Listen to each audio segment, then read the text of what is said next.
Welcome. Come with me. The doctors will see you now. Welcome back to Fast Talks with Family Docs. I'm Dr. Veera Vadala. And I'm Dr. Phil Palmer, and we're continuing our opportunity to interview Dr. Jenna Geohagan. Jenna, you're from Seminole, Oklahoma originally, and when you finished your training, you went back to Seminole to practice.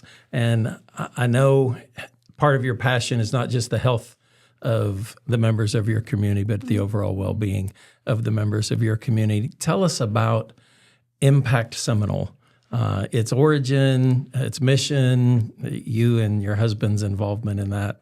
And then especially, I think there was a massive Thanksgiving feast this year. Tell us about how that came about. Yeah, so yes, Seminole is my hometown. So my husband and I had always planned on moving back. My family lives there. And it really is a wonderful place to raise a family. So for a town of 7,500, I would like to think we are very unique. So we have a world-class children's museum. Yes, indeed. We have a brand new $1.2 million fully inclusive outdoor park, which is amazing. Oh, wow. We have a fantastic 2-year state college. Seminole State College is there. And so it really is a special place. And I wanted to give my own children the opportunity to grow up where I did. And so moving back has been amazing. The challenges, however, of a small town in rural Oklahoma became pretty paramount. And so my kids go to Seminole Public School, and we slowly discovered that the school needed some assistance and the community needed some assistance. And so we had a group of community members that got together and said, hey, we want to be involved and we want to have an avenue to do something. And so we didn't really know what that was, and that led to the founding of Impact Seminole.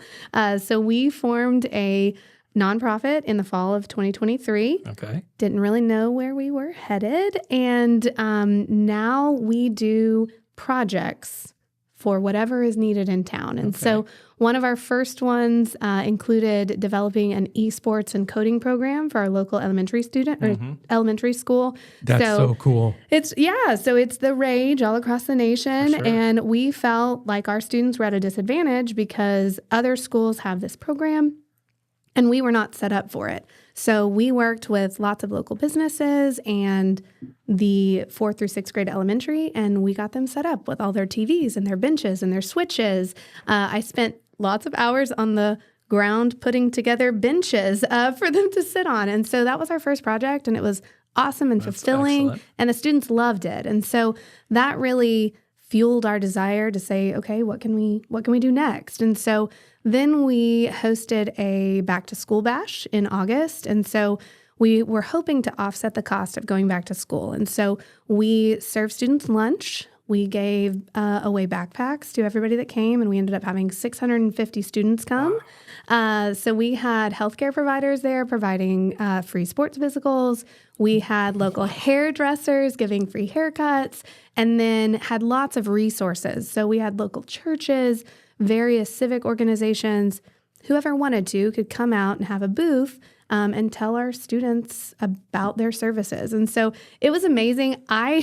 All of my friends and Impact Seminole members thought I was crazy, but I was worried that no one was going to come. And then we had an amazing turnout. And so it was an experience. That's phenomenal. Yeah. That's so cool. It was great. It's all voluntary. All volunteer. Fundraising. So yeah, it's all volunteer and fundraising. So it's parents and various community members and our banks and other businesses, and they see the need and they step up. And so that led us to thinking about Thanksgiving. So we have over 90% of our students are at the poverty line or below. So financial resources are a big deal. Okay. And so that came to our awareness from our school nurse who runs our school feeding program. And so she makes sure that our families who really need it have meals on the weekends. And so Thanksgiving was really her baby. And so we decided to get it all together, and we had oh my goodness, so many desserts donated, and the clinic donated money towards purchasing food, and the school donated a space. And so we were able to serve 300 people, both in person and delivery. And so I had so many volunteers on Thanksgiving Day. I honestly didn't know what to do with all of them. And so it was amazing. It was an amazing problem to have. And the community has been so supportive. And then let's see, for Christmas, we essentially did a version of our own angel tree. So we had our school counselors select students who, from families they knew were at risk for not being able to have a Christmas. And so we had individual families sponsor those students. Okay. And then my brother, who is the district judge in Seminole County, dressed up as Santa. And Santa and his elves, I had the privilege of going as an elf, delivered gifts directly to their homes on the 23rd. And so the students' response was amazing. Some of them thought he was the actual Santa. A couple older students were very skeptical because Santa does not usually wear cowboy boots. So he may need to change his shoes next year. But it was amazing because so many students were able to have a Christmas, which they would not have been able to without it. And so it's been honestly an eye-opening and really fun experience. And in a roundabout way, it's made me a better physician because I'm able to understand better where my patients are coming from and see, kind of meet them where they are. And so it's been a lot of fun. So our next thing on the agenda is we are doing a fundraiser for our 6th grade students. They go spend a week at Camp Goddard. So they get to, oh my goodness, hike and go canoeing and all sorts of things. But it's a pretty significant expense. And so we are doing a babysitting night on Valentine's Day to raise money to offset the cost of that. So that's our next little project coming up.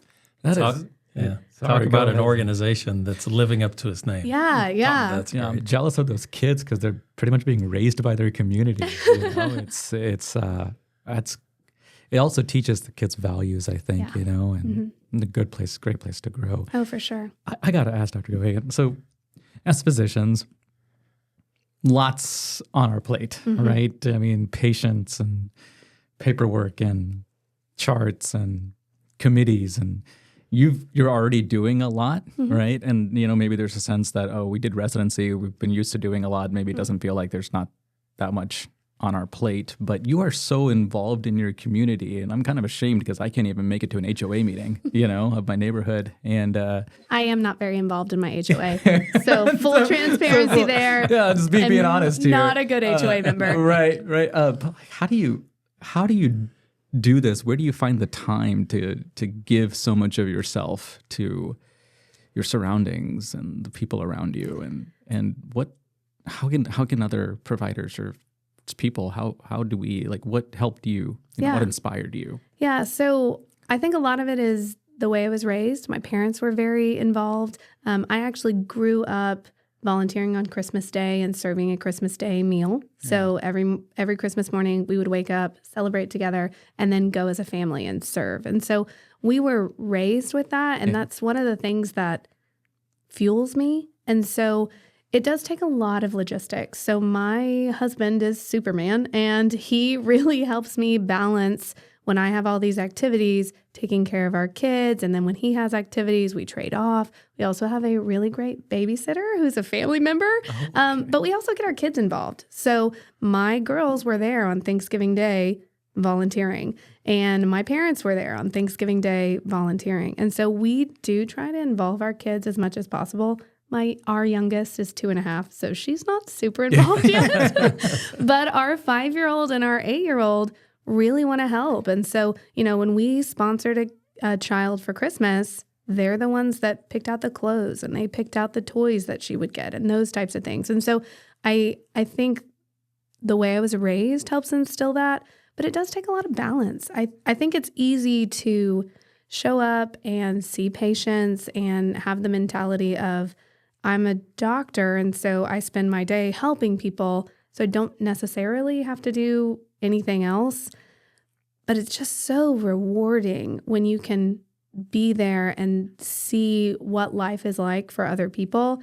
And it really just opens your eyes. And so I honestly love it. And the only way I can do it is from support of my family and especially my husband. Yeah. So. And you do have a great partner in crime there. I do. Accomplishing those things. Dr. Palmer also knows Tyler very well. Yes, yes. That's right. And speaking of crime, it's come to our attention that you've become a drug dealer. We're talking about the legal drug of caffeine. That's right. So obviously from talking to you, it's clear you don't do much of anything.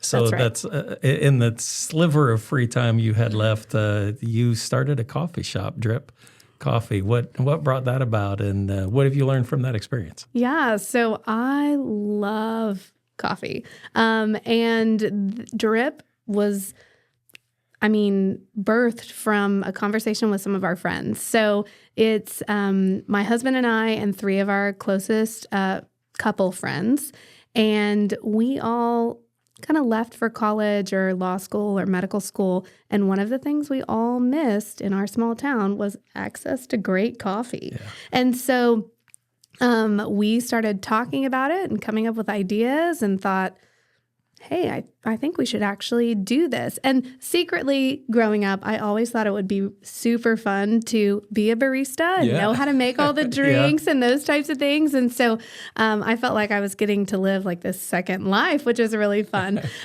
So we got together, came up with a plan. We actually sent Tyler, my husband, to coffee school. Whoa. Yes. So I still remember him calling me after the first day of school.